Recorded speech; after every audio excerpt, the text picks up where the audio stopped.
कृष्णा, जय श्री हरि। ओम नमः शिवाय। सभी का दिन शुभ और मंगलमय हो और भगवान श्री कृष्ण की कृपा आप सभी पर सदा बनी रहे। आप सुनेंगे मार्गशीर्ष मास महात्म्य का अध्याय 10। श्री नारायण मुनि कहते हैं, हे मुनि, उस तेजः पुंज के सामने ध्यान और स्तुति करके खड़े हुए उन देवताओं ने उस तेजो राशि के मध्य भाग में एक कमनीय शरीर को देखा, जो सजल जलधर के समान श्याम कांति से युक्त एवं परम मनोहर था। उसके मुख पर मंद मुस्कान की छटा छा रही थी। उसका रूप परमानंद जनक तथा त्रिलोकी के मन को मोह लेने वाला था।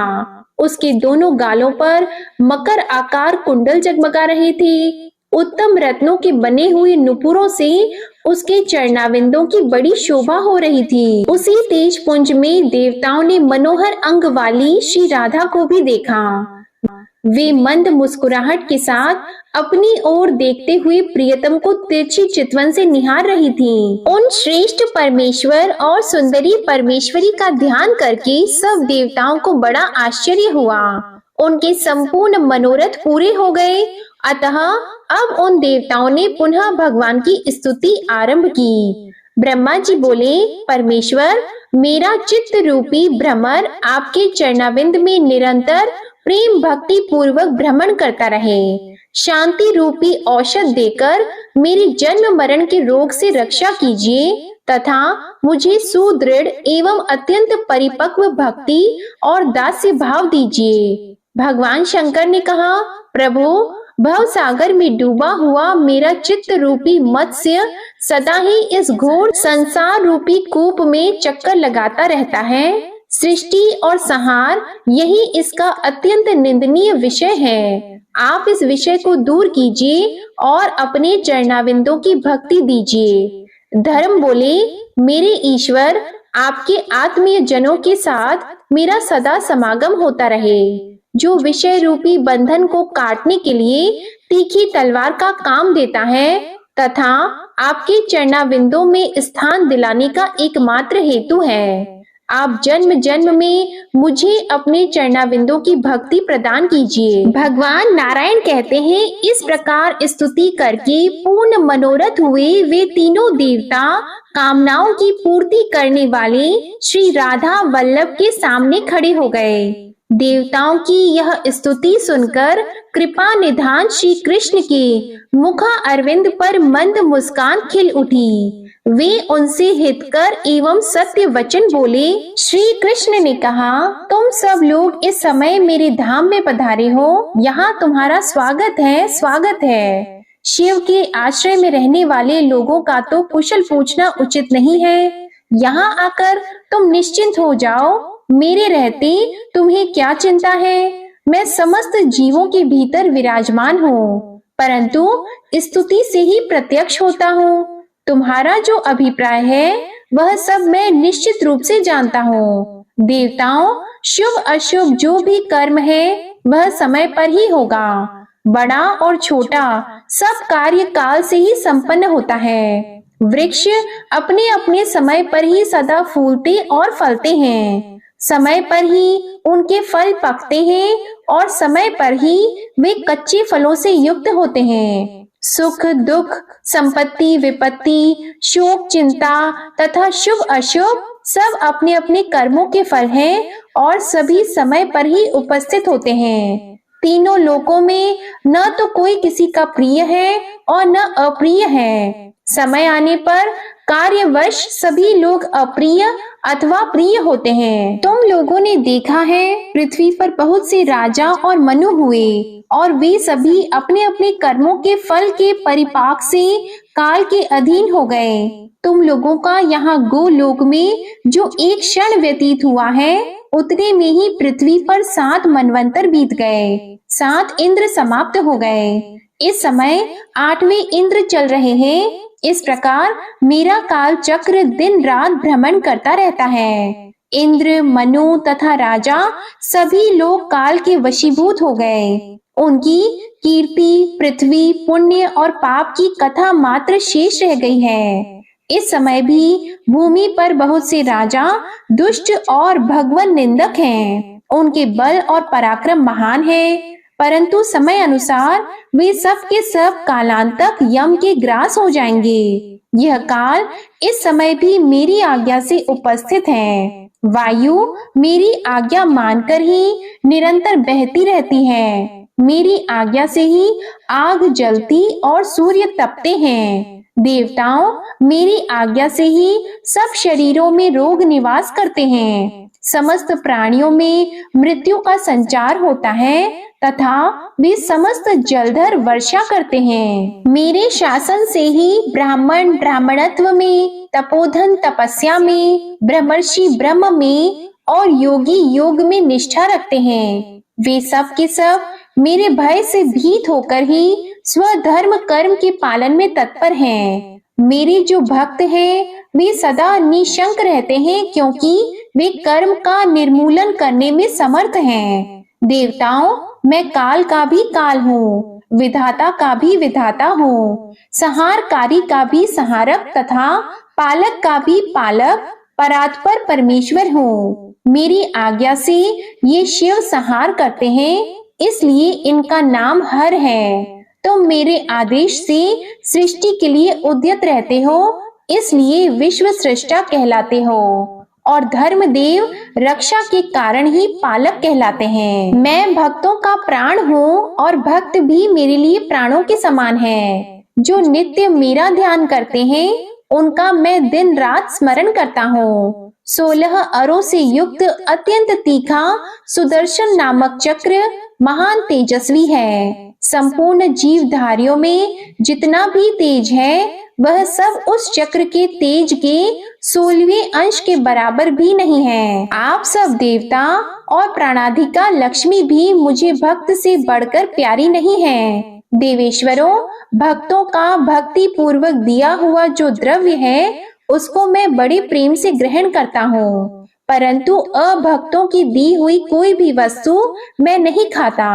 निश्चय ही उसे राजा बलि ही भोगते हैं। जो अपने स्त्री पुत्र आदि स्वजनों को त्याग कर दिन रात मुझे ही याद करते हैं, उनका स्मरण मैं भी तुम लोगों को त्याग कर अहर्निश किया करता हूँ। जो लोग भक्तों, ब्राह्मणों और गौओं से द्वेष रखते हैं, यज्ञों और देवताओं की हिंसा करते हैं, वे शीघ्र ही उसी तरह नष्ट हो जाते हैं जैसे प्रज्वलित अग्नि में तिनके। जब मैं उनका घातक बनकर उपस्थित होता हूँ तब कोई भी उनकी रक्षा नहीं कर पाता।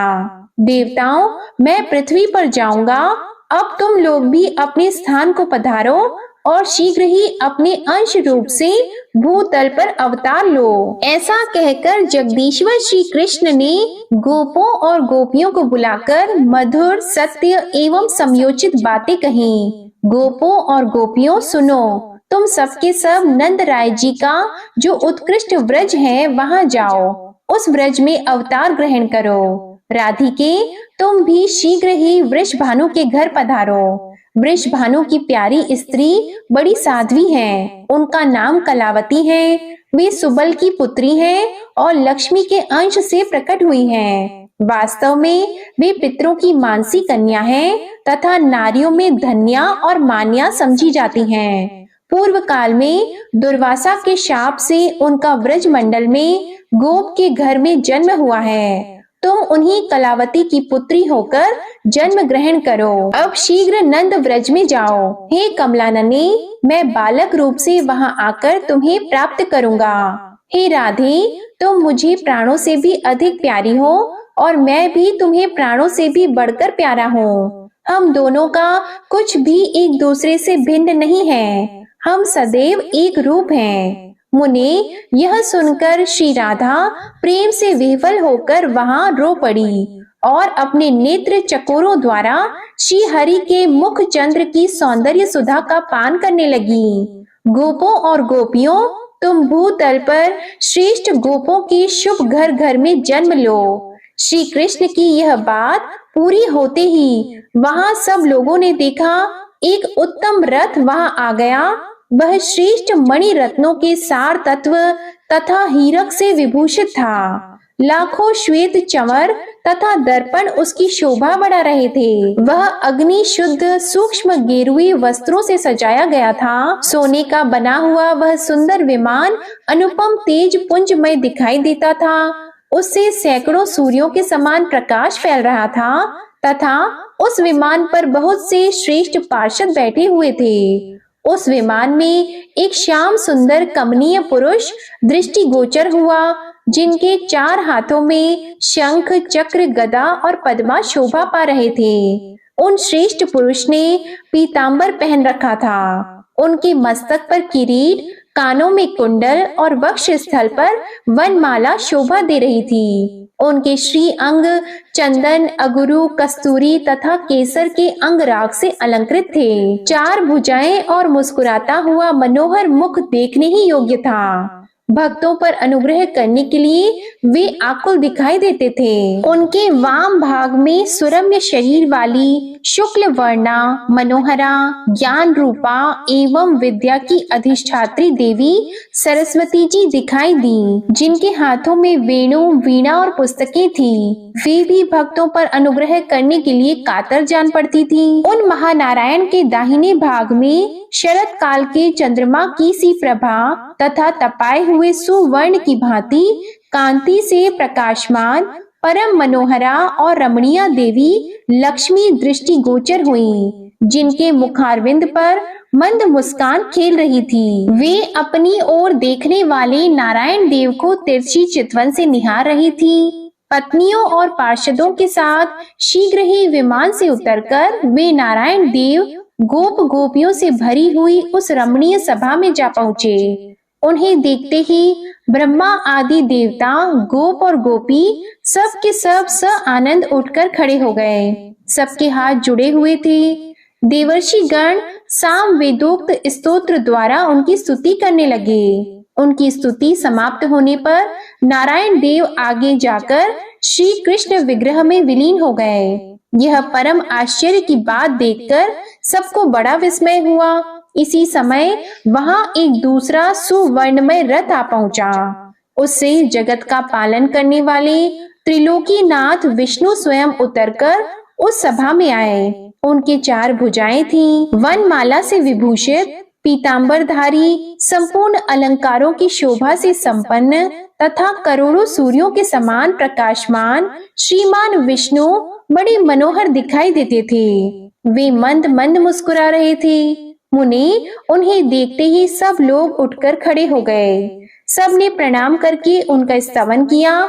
इसके बाद वे भी वहीं श्री राधिका वल्लभ श्री कृष्ण के शरीर में लीन हो गए। श्वेत द्वीप निवासी श्री विष्णु के श्री कृष्ण विग्रह में विलीन हो जाने के बाद वहां तुरंत ही शुद्ध स्फटिक मणि के समान गौरव वर्ण वाले संकर्षण नामक पुरुष पधारे। वे बड़ी उतावली में थे।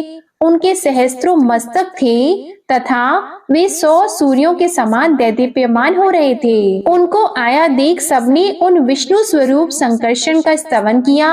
हे नारद, उन्होंने भी वहां आकर मस्तक झुकाकर राधिकेश्वर की स्तुति की तथा सहस्त्रों मस्तकों द्वारा भक्ति भाव से उनको प्रणाम किया।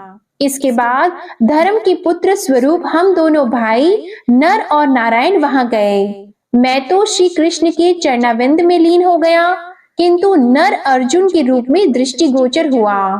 फिर ब्रह्मा, शिव, शेष और धर्म ये चारों वहां एक स्थान पर खड़े हो गए। इस बीच में देवताओं ने वहां दूसरा उत्तम रथ देखा, जो स्वर्ण के सार तत्व का बना हुआ था और नाना प्रकार के रत्न निर्मित उपकरणों से अलंकृत था। ग्रीष्म ऋतु के मध्याह्न कालिक मार्तंड की प्रभा को तिरस्कृत करने वाला वह श्रेष्ठ विमान मोती, माणिक्य और हीरों के समूह से जाजुल्यमान जान पड़ता था। उस विमान में बैठी हुई मूल प्रकृति ईश्वरी देवी दुर्गा को भी देवताओं ने देखा, जो रत्नमय अलंकारों से विभूषित थी और उन अनुपम तेज स्वरूपा देवी के सहस्त्रों भुजाएं थीं और उनमें भांति भांति के आयुध शोभा पा रहे थे। उनके प्रसन्न मुख पर मंदहास की छटा छा रही थी। वे भक्तों पर कृपा करने के लिए व्याकुल दिखाई देती थीं। दोनों पुत्रों के साथ सिंह की पीठ पर बैठी थी। उस रथ से उतरकर पुत्रों सहित देवी ने शीघ्रता पूर्वक श्री कृष्ण को प्रणाम किया। फिर वे एक श्रेष्ठ आसन पर बैठ गईं। इसके बाद गणेश और कार्तिकेय ने परात पर श्री कृष्ण, शंकर, धर्म, संकर्षण तथा ब्रह्मा जी को नमस्कार किया। उन दोनों देवेश्वरों को निकट आया देखकर वे सब देवता उठकर खड़े हो गए। उन्होंने आशीर्वाद दिया और दोनों को अपने पास बिठा लिया। देवता बड़ी प्रसन्नता के साथ गणेश और कार्तिकेय के साथ उत्तम वार्तालाप करने लगे। उस समय देवता और देवी उस सभा में श्री हरि के सामने बैठ गए। उन्हें देख बहुसंख्यक गोप और गोपियां आश्चर्य से चकित हो रही थीं। फिर श्री कृष्ण के मुखारविंद पर मुस्कुराहट खेलने लगी। वे लक्ष्मी से बोले, हे सनातनी देवी, तुम नाना रत्नों से संपन्न भीष्मक के राजभवन में जाओ और वहां विदर्भ देश की महारानी के उदर से जन्म धारण करो। हे साध्वी देवी, मैं स्वयं कुंडनपुर में जाकर तुम्हारा पाणी ग्रहण करूंगा। वे रमा आदि देवियां पार्वती को देखकर शीघ्र ही उठकर खड़ी हो गईं। उन्होंने ईश्वरी को रमणीय रत्न सिंहासन पर बिठाया। विप्रवर नारद, पार्वती, लक्ष्मी और सरस्वती, ये तीनों देवियां परस्पर यथोचित कुशल प्रश्न करके वहां एक आसन पर बैठी। वे प्रेम पूर्वक गोप कन्याओं से वार्तालाप करने लगी। कुछ गोपियां बड़ी प्रसन्नता के साथ उनके निकट बैठ गईं। इसी समय जगदीश्वर श्री कृष्ण ने वहां पार्वती से कहा, सृष्टि और संहार करने वाली कल्याणमयी महामाया स्वरूपिणी देवी, शुभे, तुम अंश रूप से नंद के व्रज में जाओ और वहां नंद के घर यशोदा के गर्भ में जन्म धारण करो। मैं भूतल पर गांव-गांव में तुम्हारी पूजा करवाऊंगा। समस्त भूमंडल में, नगरों और वनों में मनुष्य वहां की अधिष्ठात्री देवी के रूप में भक्ति भाव से तुम्हारी पूजा करेंगे और आनंद पूर्वक नाना प्रकार के द्रव्य तथा दिव्य उपहार तुम्हें अर्पित करेंगे। शिवे, तुम ज्यों ही भूतल का स्पर्श करोगी, त्यों ही मेरे पिता वसुदेव यशोदा के सूतिका गार में जाकर मुझे वहां स्थापित कर देंगे और तुम्हें लेकर चले जाएंगे। कंस का साक्षात्कार होने मात्र से तुम पुनः शिव के समीप चली जाओगी और मैं भूतल पर भार उतारकर अपने धाम में आ जाऊंगा। ऐसा कहकर तुरंत ही 6 मुख वाले स्कंद से श्री कृष्ण बोले, वत्स सुरेश्वर, तुम अंश रूप से भूतल पर जाओ और जाम्बवती के गर्भ से जन्म ग्रहण करो। सब देवता अपने अंश से पृथ्वी पर जाएं और जन्म लें। मैं निश्चय ही पृथ्वी का भार हरण करूंगा। हे नारद, ऐसा कहकर राधिका नाथ श्रेष्ठ सिंहासन पर बैठे। फिर देवता, देवियां, गोप और गोपियां भी बैठ गईं। इसी बीच में ब्रह्मा जी श्री हरि के सामने उठकर खड़े हो गए और हाथ जोड़कर विनय पूर्वक उन जगदीश्वर से बोले। ब्रह्मा जी ने कहा, प्रभु, इस सेवक के निवेदन पर ध्यान दीजिए। महाभाग, आज्ञा कीजिए कि भूतल पर किसके लिए कहाँ स्थान होगा। स्वामी ही सदा सेवकों का भरण पोषण और उद्धार करने वाला है। सेवक वही है जो सदा भक्ति भाव से प्रभु की आज्ञा का पालन करता है। कौन देवता किस रूप से अवतार लेंगे, देवियां भी किस कला से अवतीर्ण होंगी, भूतल पर कहाँ किसका निवास स्थान होगा और वह किस नाम से ख्याति प्राप्त करेगा। ब्रह्मा जी की यह बात सुनकर जगदीश्वर श्री कृष्ण ने इस प्रकार उत्तर दिया। श्री कृष्ण बोले, ब्रह्मा, जिसके लिए जहाँ स्थान होगा वह विधिवत बता रहा हूँ, सुनो। कामदेव रुक्मणी के पुत्र होंगे तथा शंबरासुर के घर में जो छाया रूप से स्थित है वह सती मायावती के नाम से प्रसिद्ध रति उनकी पत्नी होगी। तुम उन्हीं रुक्मणी नंदन प्रद्युमन के पुत्र होगे और तुम्हारा नाम अनिरुद्ध होगा। भारती शोणितपुर में जाकर बाणासुर की पुत्री होगी। जगदीश्वर अनंत देवकी के गर्भ से आकृष्ट होकर रोहिणी के गर्भ में जन्म लेंगे। माया द्वारा उस गर्भ का संकर्षण होने से उनका नाम संकर्षण होगा। सूर्य तनया यमुना गंगा के अंश के साथ भूतल पर कालिंदी नाम वाली पटरानी होंगी। तुलसी आधे अंश से राजकन्या लक्ष्मणा के रूप में अवतीर्ण होगी। वेद माता सावित्री नग्नजित की पुत्री सती सत्या के नाम से प्रसिद्ध होंगी। वसुधा सत्यभामा और देवी सरस्वती शैव्या होंगी। रोहिणी राजकन्या मित्रविंदा होंगी। सूर्य पत्नी संज्ञा अपनी कला से जगत गुरु की पत्नी रत्नमाला होंगी। स्वाहा एक अंश से सुशीला के रूप में अवतीर्ण होंगी और ये रुक्मणी आदि 9 स्त्रियां होंगी। अगले अध्याय में आप जानेंगे कि किस प्रकार भगवान श्री कृष्ण ने अन्य देवताओं को अलग अलग रूप धारण करने को कहा। अब आप सुनिए श्री कृष्ण चालीसा पाठ। बंशी शोभित कर मधुर, नील जलद तन श्याम, अरुण अधर जनुबिंब फल, नयन कमल अभिराम। पूर्ण इंद्र अरविंद मुख, पीतांबर शुभ साज, जय मनमोहन मदन छवि, कृष्ण चंद्र महाराज। जय यदुनंदन जय जगवंदन, जय वसुदेव देवकी नंदन, जय यशोदा सुत नंद दुलारे, जय प्रभु भक्तन की द्रुग तारे। जय नट नागर नाग नथैया, कृष्ण कन्हैया धीनु चरैया। पुनि नख पर प्रभु गिरिवर धारो, आओ दीनन कष्ट निवारो। वंशी मधुर अधर धरि टेरो, होवे पूर्ण विनय यह मेरो। आओ हरि पुनि माखन चाखो, आज लाज भारत की राखो। गोल कपोल चिबुक अरुणारी, मृदु मुस्कान मोहिनी डारी। राजित राजीव नयन विशाला, मोर मुकुट वैजंती माला। कुंडल श्रवण पीत पट आछी, कटी किंकिणी काचनि काछी। नील जलज सुंदर तनु सोहे, छबि लखि सुर नर मुनि मन मोहे। मस्तक तिलक अलक घुंघराले, आओ कृष्ण बांसुरी वाले। करि पय पान पुत नहीं तारियो, अका बका का गासुर मारियो। मधुवन जलत अगिन तब ज्वाला, भय शीतल लखतहि नंद लाला।